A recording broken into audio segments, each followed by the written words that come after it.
Hello दोस्तों, very good afternoon. कैसे हैं आप सभी लोग? उम्मीद कर रहा हूं सारे के सारे बहुत अच्छे होंगे, है ना। सब बहुत अच्छे से पढ़ाई कर रहे हो तो एक बार जल्दी से आ जाओ यार, लाइव सेशन को शेयर कर दो, वीडियो को लाइक कर दो, फटाफट पहुंचा दो सबके पास, ताकि सारे बच्चे जो हैं कनेक्ट हो जाएं और हम शुरू कर पाएं दोस्तों अपनी एक नई मुहिम, अपना एक नया इनिशिएटिव। जैसा मैंने आपको बताया दोस्तों, देखो प्री खत्म हो चुका है, अब बात होगी तैयारी होगी मेंस की, है ना। तैयारी करेंगे मेंस की, या वो बच्चे यार जो दोबारा से इस जर्नी में जुड़े हैं, जो प्रीलिम्स दोबारा से देंगे 2020 के अंदर, जो यूपीएससी की तैयारी 21 के अंदर में दोबारा करेंगे। तो जो पहली जो चीज है, पहला जो आपके सामने माइलस्टोन होता है वो होता है सिलेबस की अंडरस्टैंडिंग। आपको सिलेबस तो समझना पड़ेगा, है ना। सिलेबस समझना बहुत जरूरी है, इसीलिए मैं आप लोगों के लिए दोस्तों सिलेबस और वो भी पार्टीशन के अंदर लेके आ गया हूं, ताकि आप अच्छे से चीजों को समझ पाएं और अच्छे से चीजों को कर पाएं। तो आप हैं मेरे साथ सुमित राठी के साथ, सो जल्दी से शेयर कर दीजिए। यूपीएससी आप हैं चैनल ज्योग्राफी 101, और आप लोगों को पता है दोस्तों हमारे दो एक्सक्लूसिव चैनल है, ज्योग्राफी 101 और मैप 101, जहां पे मैं कंप्लीट यूपीएससी की प्रिपरेशन आपको कराऊंगा। और ये स्टेप नंबर फर्स्ट है, जहां मैं आपको आज सिलेबस बताऊंगा आज प्रीलिम्स का, फिर बताऊंगा सिलेबस मेंस का, फिर बताऊंगा ऑप्शनल्स का। तो इस प्रकार से 3 पार्ट्स में मैंने इसको डिवाइड किया है।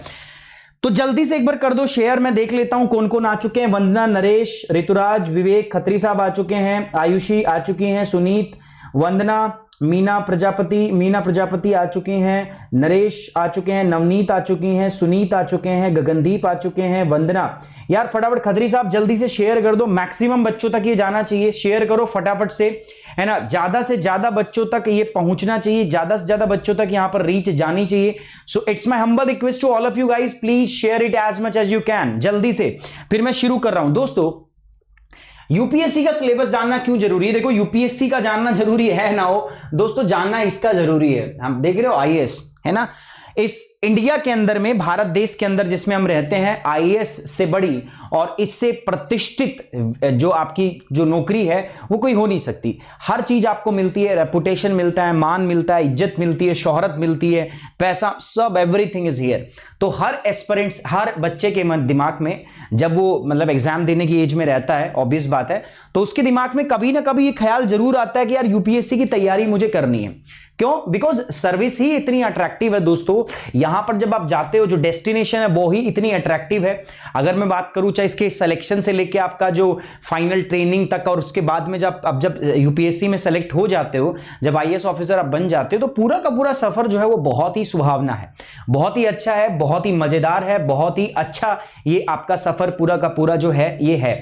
सो दोस्तों अगर मैं आपसे बात करूं तो आईएएस जो है, आईएएस बनना, आईपीएस बनना, ये अपने आप में एक बहुत बड़े और गौरव, बहुत बड़ी बात है, बहुत गौरव की बात है, बहुत सम्मान की बात है।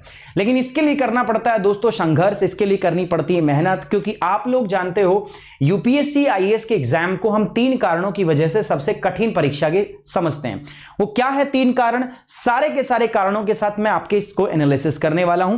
देखो सबसे इंपॉर्टेंट और सबसे बड़ा कारण क्या है जो यूपीएससी के एग्जाम होता है, उसमें आईएएस बनना सपना तो सबका है, लेकिन बन कुछ ही लोग पाते हैं, तैयारी कुछ ही लोग कर पाते हैं। उसके पीछे का रीजन क्या है दोस्तों? पहला बड़ा रीजन क्या है? पहला बड़ा रीजन है दोस्तों, अगर मैं देखता हूं इस एग्जाम को, तो इसका जो एग्जाम का जो सिलेबस है वो बहुत बड़ा है ना। बहुत बड़ा सिलेबस है, बहुत वास्ट सिलेबस हम मानते हैं। सर सिलेबस बहुत ही ज्यादा बड़ा है, और ये बात माननी भी जाती है, ये बात बोली जाती है कि कुछ भी आप अपने आसपास देखते हो ना, वो सब यूपीएससी के सिलेबस में आता है, स्पेशली प्रीलिम्स के सिलेबस में आता है। बट क्या ऐसा है? नहीं, ऐसा बिल्कुल भी नहीं है दोस्तों। ऐसा बिल्कुल भी नहीं है कि सब कुछ प्रीलिम्स के सिलेबस में आता है ना। बहुत सारे मिथ हैं, बहुत सारी, है ना। गांव में कुछ कुछ भाई आईएएस के इंटरव्यू में पूछा जाता है, बता तेरे कोट में कितने बटन है, बता जिस जीने से चढ़ के आए कितनी सीढ़ियां हैं, है ना। और भी बहुत सारे एब्सर्ड्स एग्जांपल्स आपको क्वेश्चंस मिलते हैं, है ना। कैसे क्वेश्चन दिए जाते हैं आपको कि बताओ एक बोट है, उसमें आपकी मां बैठी है, आपकी वाइफ बैठी है, और आप एक को ही बचा सकते हो, बताओ किसको। मतलब ऐसी एब्सर्ड चीजें सुनते हैं, बट ऐसा कुछ नहीं है दोस्तों। यूपीएससी का सिलेबस और यूपीएससी का पैटर्न बहुत ही डिफाइंड है, बहुत ही अच्छा है। और इस पूरे पैटर्न को समझने के लिए मैं आपके लिए एक सेशन लेके आया हूं। मैं बार बार बोलता हूं यूपीएससी का सिलेबस जो है वो आपको याद रहना चाहिए, एकदम मतलब जबान पे होना चाहिए, टंग पे होना चाहिए, यू निकलना चाहिए कि ये है यूपीएससी का सिलेबस। तो यूपीएससी का सिलेबस क्या है, कैसे है, कितना है, मेरे साथ आप पढ़ोगे। सो दोस्तों, यूपीएससी की तैयारी तो करना हम सब चाहते हैं, लेकिन कुछ कारण है जिनकी वजह से हम तैयारी नहीं करते हैं। और उसमें सबसे पहला कारण क्या है कि यूपीएससी का वास्ट सिलेबस बहुत बड़ा है। उससे भी पहला कारण क्या है, यूपीएससी की जो एग्जाम है, जो परीक्षा है आईएएस की, वो बहुत कठिन मानी जाती है। पहले हम कहते थे भारत में सबसे कठिन एग्जाम जो है, सबसे कठिन परीक्षा है यूपीएससी की, बट नाउ अब हम बोलते हैं पूरी दुनिया के अंदर अगर कोई सबसे कठिन एग्जाम है, कोई सबसे कठिन परीक्षा है, तो वो कौन सी परीक्षा है दोस्तों? वो है यूपीएससी की परीक्षा, है ना। सो अब हम ये मानते हैं, ये जानते हैं, ये हम समझते हैं कि यूपीएससी का एग्जाम पूरी इस दुनिया के अंदर में सबसे कठिन एग्जाम माना जाता है। तो इसी वजह से भी बहुत सारे जो एस्पिरेंट्स हैं, स्टूडेंट्स जो हैं, वो एग्जाम की तैयारी नहीं करते। तीसरी जो इंपॉर्टेंट बात है दोस्तों, वो है कड़ा कंपटीशन। हर बार अगर हम देखें, इस बार भी 11 लाख लोगों ने फॉर्म भरा था, है ना। सो इतने बड़े कंपटीशन के अंदर में सीट्स बहुत ही कम है। सीट कितनी होती है? मुश्किल से 800 900, है ना, खींच पींच के 1000, बहुत कम सीटें होती हैं। सो इस सीटों में भी अगर आपको आईएएस बनना है तो टॉप के 50 बंदे 60 बंदे ही आपके आईएएस ऑफिसर बन पाते हैं। तो क्या उसमें आपका संभव है? तो ये सारी चीजें हैं जिनकी वजह से हम इस एग्जाम की तैयारी या तो करते नहीं है, और अगर करते हैं तो मन के अंदर एक डर और एक भय रहता है, और उस भय के साथ में हमारी प्रिपरेशन जो है वो उस लेवल की नहीं हो पाती। दोस्तों, इस पूरी प्रिपरेशन को मैं बहुत ही आसान शब्दों में डिकोड करने वाला हूं आपके साथ में। मैं बताऊंगा वो क्या क्या स्टेप्स हैं, वो क्या क्या मिथ हैं जो आप तोड़े जा सकते हैं। ऐसा नहीं है कि यूपीएससी का सिलेबस बहुत वास्ट है, कुछ भी पूछ लेते हैं, नहीं दोस्तों। आज यूपीएससी के प्रीलिम्स का सिलेबस बताऊंगा, ये बहुत इंपॉर्टेंट है क्योंकि प्रीलिम्स ही आपके दरवाजे खोलता है मेंस के लिए। तो प्रीलिम्स के बारे में बात करूंगा बहुत विस्तार से। उसके बाद बात करूंगा क्या वास्तव में कंपटीशन इतना कड़ा है क्या? 11 लाख लोगों में से 1000 बच्चे। देखो, अगर मैं मान लूं तो मुझे तो एक रैंक चाहिए, मुझे तो एक नंबर चाहिए, बाकी कितने हैं मुझे कोई फर्क नहीं पड़ता। लेकिन हां, इतनी आसान भी बात नहीं है, तो मैं उसको मैथमेटिकल आपको प्रूव करके दिखाऊंगा कि जितना आप कंपटीशन सोचते हो उतना कंपटीशन कड़ा नहीं है, उतना ज्यादा कंपटीशन नहीं है। वो एक डिफरेंट सेशन करेंगे, वो आपको मैं बताऊंगा क्या यूपीएससी में वास्तव में इतना कंपटीशन है। तो उस पर हमारी चर्चा होगी, बहुत गहन चर्चा होगी, बहुत विस्तार से चर्चा होगी। सो उसके लिए आप बने रहेंगे मेरे साथ में। परंतु उससे पहले दोस्तों, मैं आपको लेके जाना चाहूंगा और बातों की तरफ, और चीजों की तरफ। तो आज हम बात करते हैं सिलेबस। यूपीएससी सिलेबस क्या है? पहला स्टेप, पहला पड़ाव, यूपीएससी आईएएस प्रीलिम्स एग्जाम, और आईएएस प्रीलिम्स एग्जाम का क्या रहेगा सिलेबस, उसके बारे में हम थोड़ा सा क्या करेंगे दोस्तों, चर्चा आपके साथ में मैं यहां पर करूंगा। बहुत ही जरूरी है, आपको एग्जाम का सिलेबस पता होना चाहिए, एग्जाम सिलेबस को डिकोड करना। आइए दोस्तों मेरे साथ। सो टॉपिक है आज का अपना UPSC IAS syllabus prelims exam 2021। मैंने तो बिगुल बजा दिया है दोस्तों, मैंने तैयारी प्रारंभ कर दी है, मैंने आज स्टार्ट कर दिया है, मैंने आज श्री गणेश कर दिया है। 2021 प्रीलिम्स वाले बच्चे जुड़ो मेरे साथ। अब हर दिन आपको नई चीजें मैं बताऊंगा।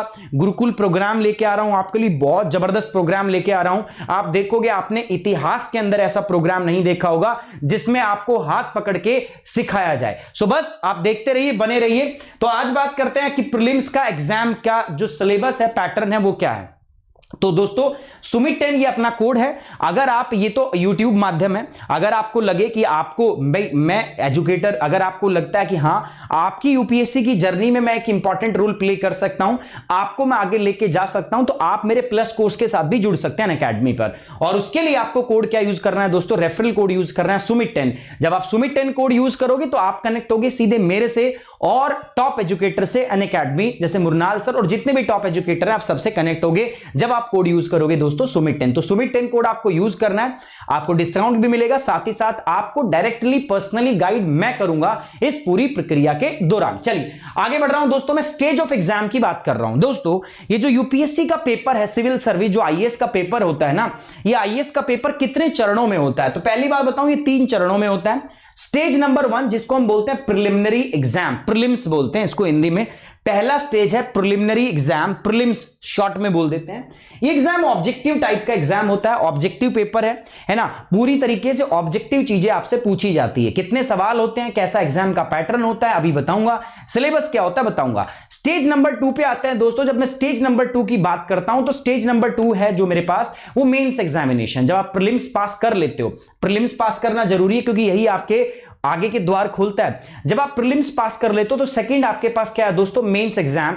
मेंस एग्जाम जो है ये रिटन एग्जाम है, आपको लिखित में पेपर आपका देना पड़ता है। सो ये डिस्क्रिप्टिव एग्जाम है। यहां पर बात करूं मैं आपका, तो ऑब्जेक्टिव मतलब आपको आपका जो मल्टीपल चॉइस क्वेश्चंस आपको टिक करना है, गोले भरने। डिस्क्रिप्टिव में आपको हर चीज को लिख के एक्सप्लेन करना है। जब आप प्रीलिम्स पास कर लेते हो, जब आप मेंस पास कर लेते हो, तो आप आ जाते हो तीसरी स्टेज पर। और तीसरी स्टेज को किस नाम से जाना जाता है? This is the personality test. भाई ठीक है, आपकी नॉलेज हमने टेस्ट कर ली है, लेकिन क्या आपकी पर्सनालिटी ऐसी है, क्या आप उस लेवल का आपका डेवलपमेंट है, क्या आप उस लेवल के हो कि आपको वो रेप्यूटेटेड गवर्नमेंट जॉब जो है वो प्रोवाइड की जा सके। सो थर्ड लेवल पर आते हैं दोस्तों। थर्ड लेवल पर होता है हमारा पर्सनालिटी टेस्ट, और यहां पर पर्सनालिटी टेस्ट जो है वो लिया जाता है। ये जो पर्सनालिटी टेस्ट है इसको आप इंटरव्यू के नाम से भी जानते हैं। सो दोस्तों ये है 3 एग्जाम की स्टेज। अब दोस्तों सर आप आज किस स्टेज के बारे में बात करोगे? मैं आज आपसे बात करूंगा स्टेज नंबर 1 के बारे में, प्रिलिमिनरी एग्जाम। क्योंकि हर चीज इतनी बड़ी है ना, मैं नहीं चाहता कि घोच पोच करूं, मैं चाहता हूं आप बहुत अच्छे से शानदार तरीके से हर चीज को पढ़ो। क्योंकि आप है मेरे साथ, और चौधरी साहब का भी यार लेट नहीं, मतलब हम थोड़ा सा लेट चल सकते हैं, लेकिन हम कोई जल्दबाजी नहीं करेंगे। हम अच्छी चीजें करेंगे, बेहतर चीजें करेंगे, बाकी लोगों से अलग करेंगे। तो आज करते हैं दोस्तों prelims exam, preliminary exam. Objective type होता है, इसके बारे में थोड़ा सा अध्ययन कर लेते हैं। चलिए, जब प्रीलिम्स एग्जाम आपके यहां पे होता है तो प्रीलिम्स एग्जाम के अंदर में क्या क्या होता है दोस्तों? 2 पेपर होते हैं मेरे पास। पहले पेपर को हम बोलते हैं पेपर 1, और दूसरा जो पेपर होता है उसको बोलते हैं हम पेपर 2। ठीक है, पेपर 1 जो होता है बेसिकली उसमें जनरल स्टडीज पूछी जाती है, जिसको आप बोलते हो जीएस। जनरल स्टडीज में अलग अलग सब्जेक्ट्स होते हैं, वो मेरे साथ आप देखोगे, हिस्ट्री, पॉलिटी, ज्योग्राफी, एनवायरनमेंट वगैरह वगैरह। सो पहला जो पेपर है पेपर नंबर 1, उसके बाद में उसको हम बोलते हैं जीएस का पेपर। और जीएस पेपर जो है इसमें मेरे पास 200 नंबर होते हैं, 200 मार्क्स होते हैं। इसमें 200 मार्क्स का पेपर होता है और 2 घंटे का टाइम मुझे अलॉट होता है। जब एग्जाम में मैं जाता हूं तो उन 200 क्वेश्चन को करने के लिए 120 मिनट मेरे पास होती है। ठीक है, 100 क्वेश्चंस होते हैं, एक क्वेश्चन जो है वो 2 नंबर का होता है, और टोटल मिला के 200 मार्क्स के इस क्वेश्चन के अंदर में, के क्वेश्चन पेपर के अंदर में मेरे को करने के लिए 2 घंटे, मतलब 120 क्वेश्चन, सॉरी 100 क्वेश्चन मेरे पास 120 मिनट इसमें होती है। पहला पेपर जिसको हम बोलते हैं जीएस पेपर। दोस्तों उसके जस्ट बाद में हमारा सेम डे पे, ये दोनों एग्जाम एक ही दिन होते हैं, दूसरे दिन हमारा दूसरा पेपर होता है, जिस पेपर को हम नाम देते हैं सी सेट का पेपर। ठीक है, सी सेट का एग्जाम बोलते हैं इसको। ये भी 200 नंबर का होता है, बट ये कंपलसरी नहीं है, ये पासिंग है, मतलब इसको आपको सिर्फ पास करना है, इट्स क्वालिफाइंग। ये आपको सिलेक्शन डिसाइड करता है, ये क्वालिफाइंग होता है। कहने का मतलब है इसमें से आपको सिर्फ 33% मार्क्स जो है वो लेने हैं। अगर आपने पेपर 2 के अंदर, यानी कि सी सेट के अंदर अगर 33% मार्क्स लेके आप पास हो जाते हैं, तो इसका मतलब आप पेपर 2 में पास हो गए। 2 घंटे का ये भी होता है, लेकिन यहां पर अगर मैं बात करूं आपका, तो यहां पर आपको मार्क्स लेने की आवश्यकता नहीं है। 2014 के बाद में इसको कंपलसरी बना दिया गया है कि आप सिर्फ पास कर लो, इसकी मार्क्स जो हैं वो हम फाइनल मेरिट लिस्ट में नहीं जोड़ेंगे।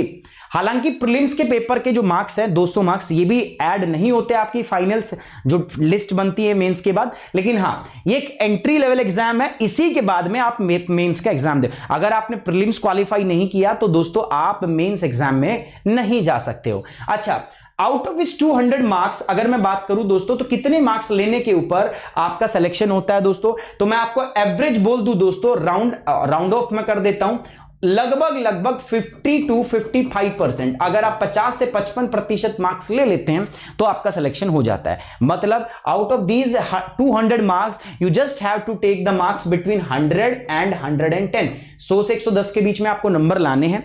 अगर आप इतने नंबर ले आते हैं तो प्रीलिम्स आपका पास हो जाता है। मैं ऐसे ही नहीं बोल रहा हूं, हवा में नहीं बोल रहा, मैं पीछे के फैक्ट्स एनालिसिस करके आपको बता रहा हूं। ठीक है, चलिए अब बात करते हैं पेपर 1 जिसको मैं बोल रहा हूं जीएस पेपर, यानी कि जनरल स्टडीज। इसके अंदर में कौन कौन से सब्जेक्ट्स आपके आते हैं। ठीक है, तो बात करते हैं जीएस पेपर 1, और जीएस पेपर 1 में हम बात करेंगे कि कौन कौन से सब्जेक्ट्स यहां पर आपके आते हैं। तो आ जाइए दोस्तों मेरे साथ, जीएस पेपर 1 सब्जेक्ट्स देखिए, पहला है हिस्ट्री। सबसे पहले मेरे पास है हिस्ट्री। हिस्ट्री में क्या क्या आएगा डिटेल में बताऊंगा, अभी चिंता मत करो, मैं बोल रहा हूं काम करेंगे, डिटेल में करेंगे और अच्छा करेंगे और बाकियों से अलग करेंगे। इसी के लिए मैं जाना जाता हूं दोस्तों, और इसी के लिए अपना चैनल जाना जाएगा। ये यूपीएससी का बेस्ट प्लेटफॉर्म बनने जा रहा है, मैं आपको लिख के दे देता हूं ये बात।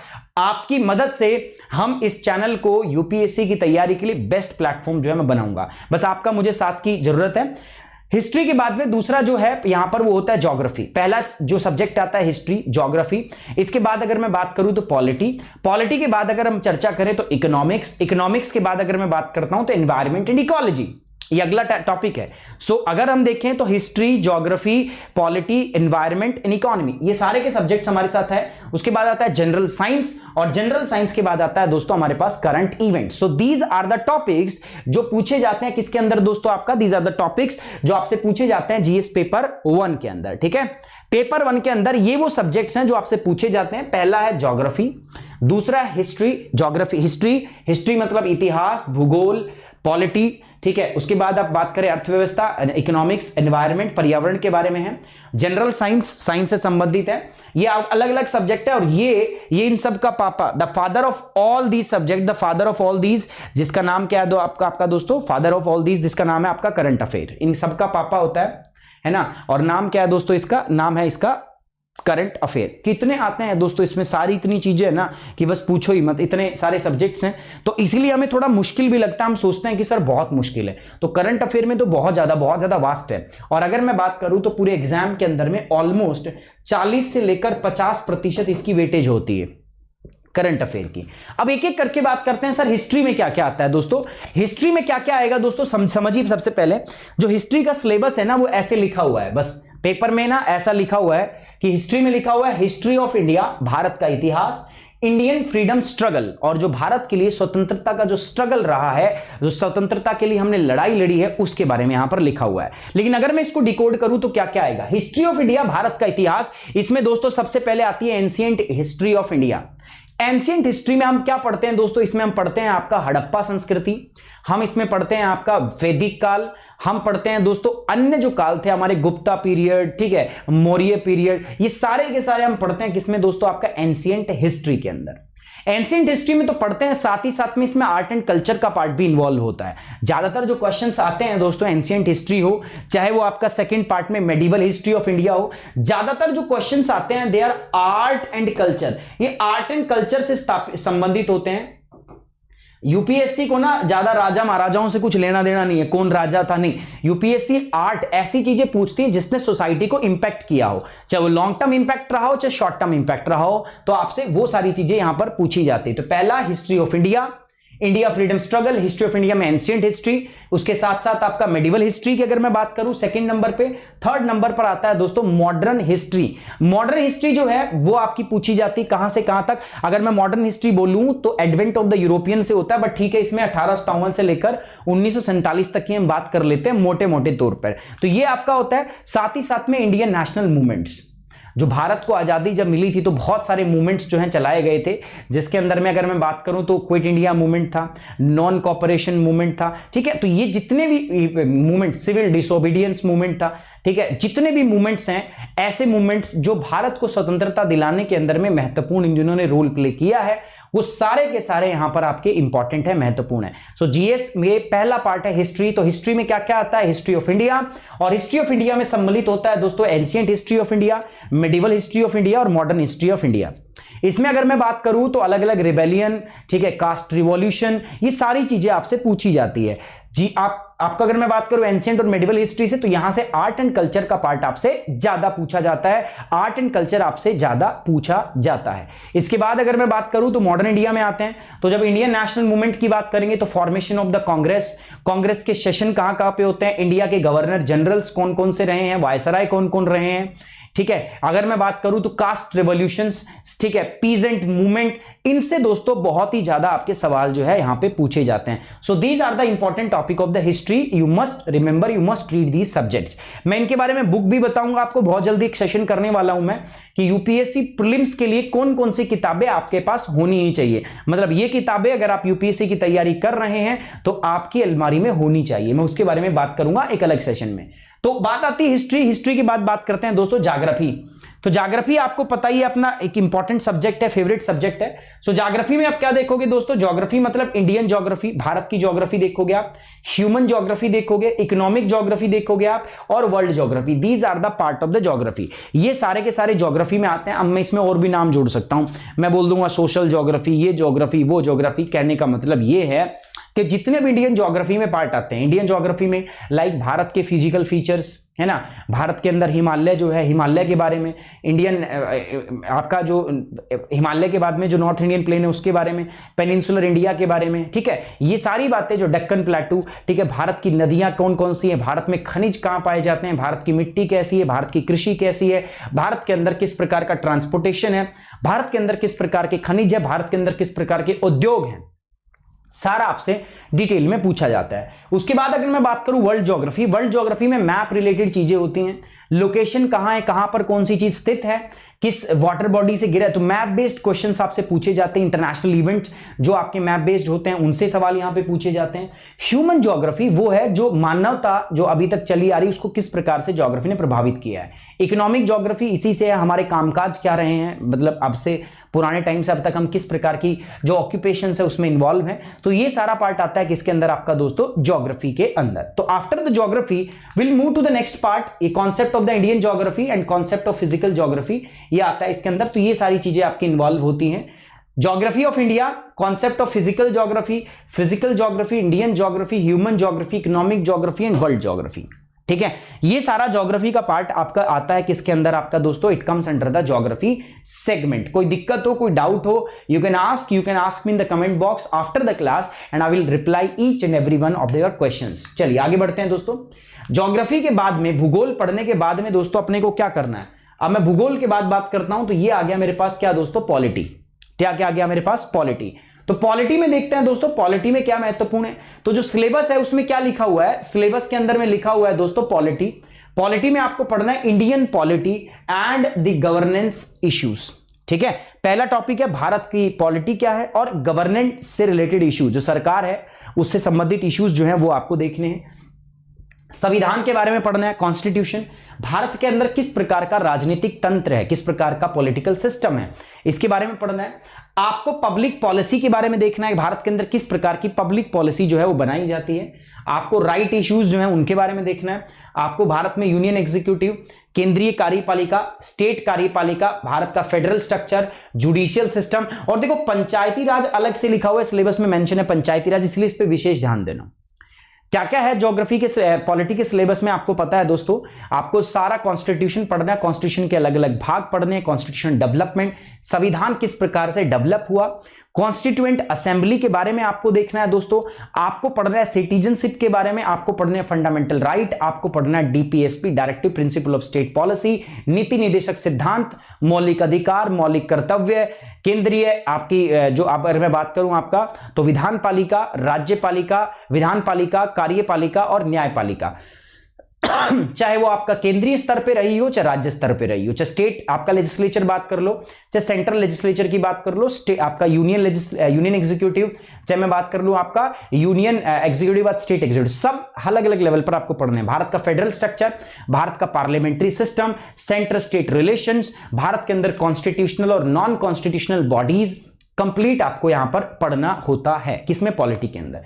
After polity will move to the economy. दोस्तों इकोनॉमी के अंदर क्या क्या महत्वपूर्ण है, मेरे साथ जुड़ेंगे आप, पूछ देखते हैं। इकोनॉमी में सबसे पहले जो सिलेबस में लिखा है वो लिखा हुआ है Indian economy and the social development, Bharat की अर्थव्यवस्था, और अगर मैं बात करूं सोशल डेवलपमेंट जो है ये आपको पेपर में उसमें लिखा हुआ है सिलेबस में। इसमें बेसिक प्रिंसिपल इंडियन इकोनॉमी से संबंधित, अगर मैं बात करूं आपका जीडीपी कैसे कैलकुलेट करते हैं, भारत की जीडीपी कैसे है, जीडीपी कैलकुलेट करने के मेथड कितने हैं, भारत के अंदर इन्फ्लेशन मुद्रास्फीति कैसे मैनेज करते हैं हम, कैसे करते हैं, बैंकिंग वगैरह, फाइनेंशियल सिस्टम जिसमें बैंकिंग सिक्योरिटी मार्केट आता है, बैंकिंग आता है, वो देखना है हमें। एक्सटर्नल सिस्टम हमें पढ़ना है आपका, पब्लिक फाइनेंस जिसमें हम बजट डील करते हैं, बजट हमें देखना होता है इसमें, अंतरराष्ट्रीय संगठन हमें देखने होते हैं, इंटरनेशनल ऑर्गेनाइजेशन हमें देखने पड़ते हैं, साथ ही साथ में हमें एक साल का बजट और इकोनॉमिक सर्वे जो है वो देखना पड़ता है। तो ये आगे हैं, सरकार के द्वारा कितनी स्कीम चलाई गई है लोगों के लिए, किस वर्ग के लिए कितनी स्कीम चलाई है, तो social scheme of the government, basic principle क्या है आपके इकोनॉमी से संबंधित वो देखने हैं आपको, social development through the economic development, economic empowerment. उसके बाद अगर मैं बात करूं सस्टेनेबल डेवलपमेंट बहुत बज रहता है, इसका आपको पता ही है, और डेमोग्राफीज। ठीक है, ये सारे हमें पढ़ने होते हैं। तो मोर और लेस अगर मैं बड़ा बड़ा आपको बताऊं तो क्या क्या आपको इकोनॉमी में पढ़ना है, तो इकोनॉमी हम स्टार्ट कहां से करते हैं दोस्तों, सेक्टर ऑफ इकोनॉमी। कितने अभी मैं पढ़ाऊंगा आपको, मैं खुद इकोनॉमी कराऊंगा आपको, आपका जो है 101 के ऊपर, ज्योग्राफी 101 और मैप 101 के ऊपर मैं कराऊंगा, तो मेरे साथ जुड़े रहिए। सो ज्योग्राफी में हम शुरू, इकोनॉमी में हम शुरू कहां से करते हैं, टाइप ऑफ इकोनॉमी, अर्थव्यवस्था कितने प्रकार की होती है, टाइप ऑफ इकोनॉमी के बाद में जीडीपी कैलकुलेशन, जीडीपी कैलकुलेट करने के बाद में हम बात करते हैं प्लानिंग के बारे में, प्लानिंग कमीशन, भारत में किस प्रकार से प्लानिंग हुई, और अब जो है प्लानिंग के स्थान पर क्या आ गया, प्लानिंग कमीशन के आधार पर नीति आयोग आ गया, फेडरलिज्म, कोऑपरेटिव फेडरलिज्म। उसके बाद हम बात करते हैं दोस्तों इन्फ्लेशन, मुद्रास्फीति। उसके बाद में हम बात करते हैं दोस्तों आपका किसके बारे में, दोस्तों हम बात करेंगे भारत का फाइनेंशियल सिस्टम, भारत का जो फाइनेंशियल सिस्टम है उसके बारे में, वित्त प्रणाली जो उसके बारे में देखेंगे, जिसमें बैंकिंग, सिक्योरिटी मार्केट के बारे में पढ़ेंगे। उसके बाद भारत का पब्लिक फाइनेंस, बजट किस प्रकार से चलता है, बनता है, काम करता है, भारत के external sector, balance of payment, और उसके बाद में हम देखेंगे अंतरराष्ट्रीय संगठन, इंटरनेशनल ऑर्गेनाइजेशन। तो ये पूरा इकोनॉमी का टॉपिक होता है। उसके बाद में ये सोशल स्कीम जो चलाई जाती है, बेसिक प्रिंसिपल के बाद में social development through economic empowerment, social development, sustainable development and demography, ये सारी चीजें रहेंगी जो आपको मेरे साथ यहां पे रह के पढ़ने को मिलेगी। एनवायरमेंट एंड इकोलॉजी ऑलरेडी मैंने 2020 के लिए भी पढ़ाया है, ज्योग्राफी मैंने 2020 के लिए पढ़ाया, पूरा करंट अफेयर मैंने पढ़ाया है, लेकिन 2021 के एग्जाम में मेरे 2 चैनल पे मैं कंप्लीट आपको सिलेबस पढ़ा रहा हूं पूरा का पूरा, और मैं प्रोग्राम भी लॉन्च कर रहा हूं आपका Gurukul program. So environment and climate change and ecology in climate change की बात करें, इसमें क्या क्या आएगा, देखो बेसिक प्रिंसिपल जो आपके एनवायरमेंट एंड इकोलॉजी से रिलेटेड होते हैं। बेसिक प्रिंसिपल कौन कौन से सर बेसिक प्रिंसिपल ये कि आपका बेसिकली इकोलॉजी होती क्या है, एनवायरमेंट होता क्या है, ठीक है, किस चीज को हम बोलते हैं, हायरार्की क्या होती है, आपके इकोसिस्टम कितने प्रकार के होते हैं, क्या कनेक्शन होता है, बायोम क्या होता है, ठीक है, बेसिक प्रिंसिपल जो है वो आपको पढ़ने हैं। सब्जेक्ट में एक्सपर्टीज हमें जरूरत नहीं होती, बट हमें बेसिक चीजें यहां पर पता होनी चाहिए, बेसिक की डिमांड होती है, सब्जेक्ट एक्सपर्टीज आपसे नहीं मांगी जाती।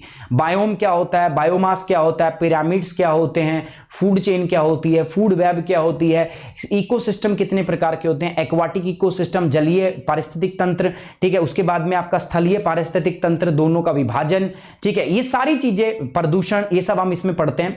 उसके बाद अगर हम आते हैं आपका बायोडायवर्सिटी, तो बायोडायवर्सिटी में हमने क्या क्या टॉपिक पढ़ने होते हैं, बायोडायवर्सिटी क्या होती है, भारत में बायोडायवर्सिटी कितनी है, भारत में स्पीसीज कौन सी पाई जाती है, हमने क्या क्या प्रोटेक्शन जो है वो लिए हुए, क्या क्या मीजर्स हमने लिए हैं बायोडायवर्सिटी को प्रोटेक्ट करने के लिए, ये सारी चीजें जो है आपसे पूछी जाती है। साथ ही साथ में भारत के अंदर में जो कानून बनाए जाते हैं, जैसे वाइल्ड लाइफ प्रोटेक्शन एक्ट 1972, इस बार से भी उससे सवाल आया था आपका शेड्यूल 6 से, ये सारी चीजें आपसे दोस्तों पूछी जाती है। साथ साथ में करंट में रही सरकार की नीतियां भी आपसे पूछी जाती है। क्लाइमेट चेंज में बात करूं तो ओजोन डिप्लेशन, ओशन एसिडिफिकेशंस, ठीक है, अगर मैं बात करता हूं आपका, तो आपका ओजोन ग्रीन हाउस गैस, और बहुत सारी चीजें जो है इंडिया और क्लाइमेट चेंज, भारत के द्वारा उठाए गए कदम, ये सारी चीजें जो है आपसे यहां पर पूछी जाती है। तो इकोलॉजी, बायोडायवर्सिटी, क्लाइमेट चेंज, तीनों सब्जेक्ट्स आपसे पूछे जाते हैं। साथ साथ में कुछ जनरल प्रिंसिपल्स हैं एनवायरमेंट और इकोलॉजी से संबंधित, और climate summit and conference, climate संबंधी समिट और कॉन्फ्रेंस जो है वो होती रहती है, कॉप की मीटिंग होती रहती है,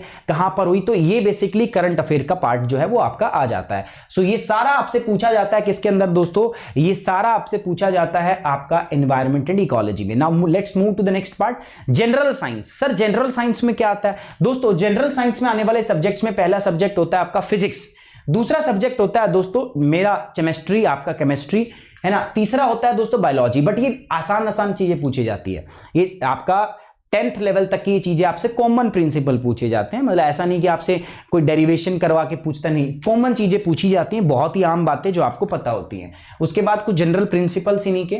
लेटेस्ट साइंस में क्या चल रहा है, साइंस में लेटेस्ट टेक्नोलॉजी क्या चल रही है, वो हर फील्ड में, जैसे नैनो साइंस बहुत इंपॉर्टेंट है, बायो साइंस बहुत इंपॉर्टेंट है, जैसे आपका डिफेंस टेक्नोलॉजी बहुत इंपॉर्टेंट है, तो ये सारी चीजें आपसे पूछी जाती है। नैनो टेक्नोलॉजी या बायो साइंस से बहुत ज्यादा लगातार बहुत अच्छे सवाल आ रहे हैं।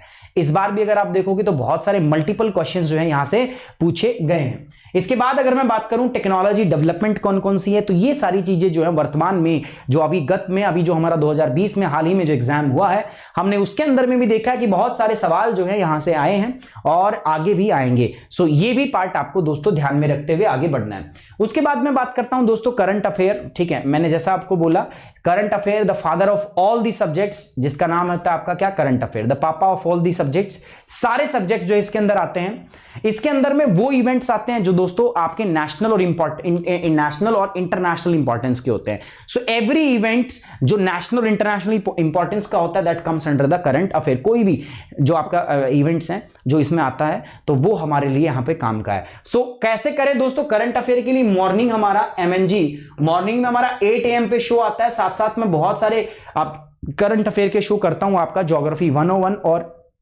आपका मैप 101 के ऊपर। तो आप मेरे से जुड़े रहिए दोस्तों करंट अफेयर के साथ। पूरे इंडिया के अंदर सबसे ज्यादा हाईएस्ट लाइव बच्चे जो है हमारे करंट अफेयर में रहते हैं दोस्तों, तो हाईएस्ट व्यूअर है अपने करंट अफेयर में, तो आप जुड़ सकते हैं उसी भरोसे के साथ। तो मैं आपको लेके चलूंगा आगे करंट अफेयर में, जो कि बहुत ही ज्यादा महत्वपूर्ण है आपका पूरा का पूरा करंट अफेयर का पार्ट। ठीक है, सो दोस्तों ये हमने देखे कौन कौन से सब्जेक्ट्स इन्वॉल्व होते हैं, कौन कौन से सब्जेक्ट्स आपके इंक्लूड होते हैं। जनरल साइंस हमने देखा, हमने उसके बाद करंट इवेंट देखा। ठीक है, तो ये था दोस्तों आईएएस प्रीलिम्स का सब्जेक्ट। ठीक है, सिलेबस।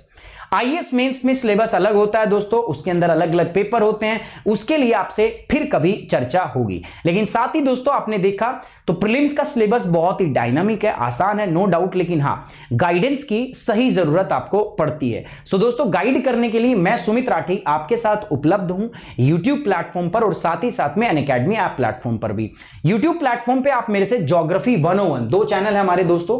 पहला चैनल है, आप सर्च करोगे ज्योग्राफी 101 जहां पर अभी क्लास चल रही है, और दूसरा मैप 101। मेरी यूट्यूब क्लासेस यहां चलती है, साथ ही साथ आप अनअकैडमी ऐप पर भी मुझे ज्वाइन कर सकते हैं बाय यूजिंग द कोड सुमित10।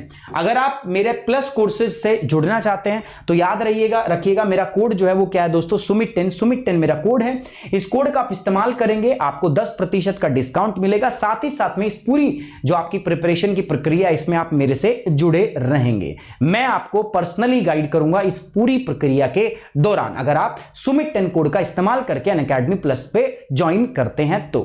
ठीक है, सो ये था दोस्तों हमारा करंट अफेयर, ये था हमारा दोस्तों प्रीलिम्स का सब्जेक्ट कि क्या क्या है प्रीलिम्स के सिलेबस के अंदर। तो जो हम मानते हैं कि प्रीलिम्स का सिलेबस बहुत बड़ा है, ऐसा नहीं है दोस्तों। आपने देखा बहुत ही गिनी हुई चुनी हुई चीजें हमारे साथ होती है, और इन्हीं सारी गिनी हुई और चुनी हुई चीजों को दोस्तों मैं 2021 में आपके लिए लेके आ रहा हूं।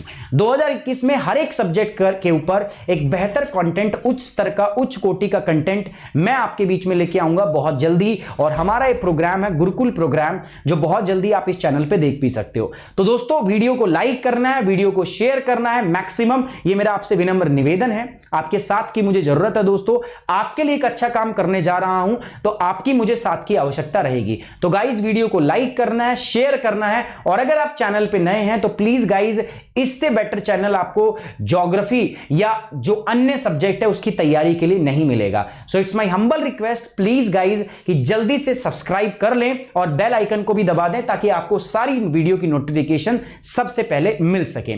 अगर आप मेरे से जुड़ना चाहते हैं दोस्तों, सेकंड पार्ट भी है। ठीक है, अगर मैं बात करूं आपका सेकंड पार्ट भी है मेरे पास, जिसको हम बोलते हैं सी सेट का पेपर। सर सी सेट क्या होता है? पहली बात तो सी सेट का पेपर क्वालिफाइंग होता है, लेकिन आता क्या क्या है? पहली बात उसमें रीडिंग कॉम्प्रिहेंशंस आते हैं, कॉम्प्रिहेंशंस आपसे पूछे जाते हैं। साथ ही साथ interpersonal including communication skill, logical reasoning, decision making, general mental ability, basic numeracy जिसमें नंबर सिस्टम वगैरह वगैरह, और डेटा इंटरप्रिटेशन, डेटा के बड़े बड़े वो दे दिए जाते हैं। इंग्लिश लैंग्वेज चेक करते हैं। लेकिन देखो ध्यान दो, यहां पर सब जगह पर लिखा हुआ है, देखो जो हिंदी माध्यम के छात्र उनको डरने की आवश्यकता नहीं। यहां पे क्या लिखा है? 10th लेवल, 10वीं कक्षा तक आपने जो अंग्रेजी भाषा पढ़ी थी बस वही आपसे पूछी जाती है। ठीक है, 10वीं कक्षा तक ही आपसे कॉम्प्रिहेंशन, 10वीं कक्षा तक के ही डेटा न्यूमरेसी और डेटा इंटरप्रिटेशन आपसे पूछे जाते हैं। जब पाई चार्ट, फ्लो चार्ट वो बन के क्वेश्चन आते हैं। डिसीजन मेकिंग, यार अब आप जब यूपीएससी आईएएस सिविल सर्वेंट बन रहे हो आप, तो डिसीजन मेकिंग मुझे लगता है आपको आनी चाहिए, है ना, और उतने आप कैपेबल हो, इस पे मुझे पूर्ण विश्वास है। Logical reasoning, analytical ability, interpersonal skill including communication, ये सारी जो चीजें हैं ये सब आपको 10वीं के पेपर तक की पूछी जाती है, 10th लेवल की आपसे पूछी पूछी जाती है। तो ये एग्जाम बहुत ही क्वालिफाइंग है और इस एग्जाम की भी तैयारी मैं आपको इसी यूट्यूब चैनल पे कराने वाला हूं। सो दोस्तों बने रहिए मेरे इस चैनल के साथ में। साथ ही साथ में अगर आप जुड़ना चाहते हैं मेरे से अनअकैडमी पर, सो अनअकैडमी पर जुड़ने के लिए दोस्तों आप अनअकैडमी लर्निंग ऐप डाउनलोड कर लीजिए। अनअकैडमी लर्निंग ऐप डाउनलोड करने के बाद आपका गोल रहेगा यूपीएससी सीएससी, क्योंकि आपको यही इसमें जाना है। साथ में फिर आपका आएगा गेट सब्सक्रिप्शन। दोस्तों गेट सब्सक्रिप्शन पे जब जाओगे तो आपको सब्सक्रिप्शन का ड्यूरेशन चेक करना है। ड्यूरेशन में दोस्तों मैं सजेस्ट करूंगा 24 मंथ, बिकॉज यूपीएससी का प्रीलिम्स से लेकर आपका जो फॉर्म भरने से लेकर जो रिजल्ट आने तक का मेंस का जो साइकिल है वो लगभग आपका 17 से 18 महीने का, 19 महीने का है। तो मैं मानता हूं कि 2 साल की तैयारी कम से कम आपको करनी पड़ती है। 2 साल का सब्सक्रिप्शन आपके पास होना चाहिए, परंतु आप अपनी आर्थिक अवस्था के आधार पर चूज कर सकते हैं। आप 12 महीने का सब्सक्रिप्शन भी ले सकते हैं। ये लेना वेस्ट है, मैं सजेस्ट नहीं करूंगा। अगर आपको करना है तो आप अपने कर सकते हो, मुझे कोई प्रॉब्लम नहीं है। दोस्तों जब आप ये चूज करोगे सब्सक्रिप्शन ड्यूरेशन चूज करने के बाद उसके जस्ट नीचे लिखा होता है रेफरल कोड। याद रहे आपका रेफरल कोड हमेशा क्या रहेगा? सुमित 10। क्यों? क्योंकि आप जुड़ना चाहते हैं दोस्तों मेरे से, आप जुड़ना चाहते हैं सुमित राठी से, तो आपको रेफरल कोड क्या इस्तेमाल करना है दोस्तों? सुमित 10। रेफरल कोड सुमित 10 आपको इस्तेमाल करना है। आपको 10% का डिस्काउंट मिलेगा और इस पूरी प्रक्रिया में दोस्तों आप जुड़ेंगे मेरे साथ। जैसे ही रेफरल कोड आप अप्लाई करेंगे आपका डेटा मेरे पास आएगा और जब मेरे पास डेटा आएगा, डेटा वेरिफिकेशन के बाद आपकी पूरी तैयारी में मैं आपके साथ बना रहूंगा। सो दोस्तों ये था आज का session UPSC prelims IAS prelims के सब्जेक्ट के ऊपर। बने रहिए मेरे साथ ज्योग्राफी 101 और मैप 101 के ऊपर। Thank you very much, take care, bye bye, जय Hind. Do not forget to like the video और साथ ही साथ में दोस्तों शेयर करना। अगर चैनल पे नए हैं तो चैनल को सब्सक्राइब भी कर लीजिए। Thank you.